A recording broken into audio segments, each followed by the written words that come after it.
किसी गांव में एक साधु रहा करता था। वह जब भी नाचता था तभी बारिश होती थी। इसलिए गांव के लोगों को जब भी बारिश की जरूरत होती तब वह लोग साधु के पास जाते और उनसे अनुरोध करते कि वह नाचे, और जब वह नाचने लगते तो बारिश जरूर होती थी।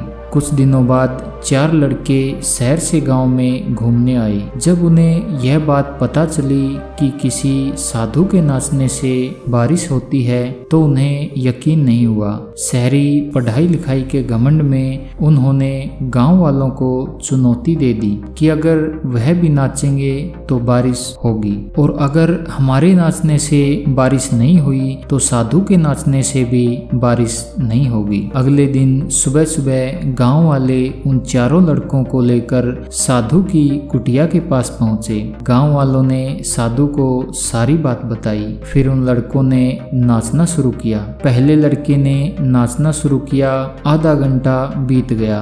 फिर पहला लड़का थक कर बैठ गया, पर बादल नहीं दिखे। कुछ देर बाद दूसरे लड़के ने भी नाचना शुरू किया और 1 घंटे तक बीतते बीतते वह भी थक कर बैठ गया।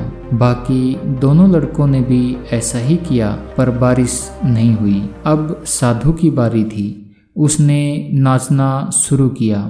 1 घंटा बीत गया पर बारिश नहीं हुई। साधु फिर भी रुका नहीं, वह नाचता ही रहा। नाचते नाचते 2 घंटे बीत गए पर बारिश नहीं हुई। लेकिन साधु तो रुकने का नाम ही नहीं ले रहा था। धीरे धीरे शाम ढलने लगी कि तभी बादलों की गड़गड़ाहट सुनाई दी और जोरों की बारिश होने लगी। यह देखकर 4 लड़के दंग रह गए और तुरंत साधु से क्षमा मांगने लगे। फिर 4 लड़कों ने साधु से पूछा, बाबा भला ऐसा क्यों कि हमारे नाचने से बारिश नहीं हुई और आपके नाचने से बारिश हो गई? साधु ने उत्तर दिया, जब मैं नाचता हूँ तो 2 बातों का ध्यान रखता हूँ। पहली बात तो मैं यह सोचता हूँ कि अगर मैं नाचूंगा तो बारिश को होना ही पड़ेगा, और दूसरी यह कि मैं तब तक नाचूंगा जब तक कि बारिश न हो जाए।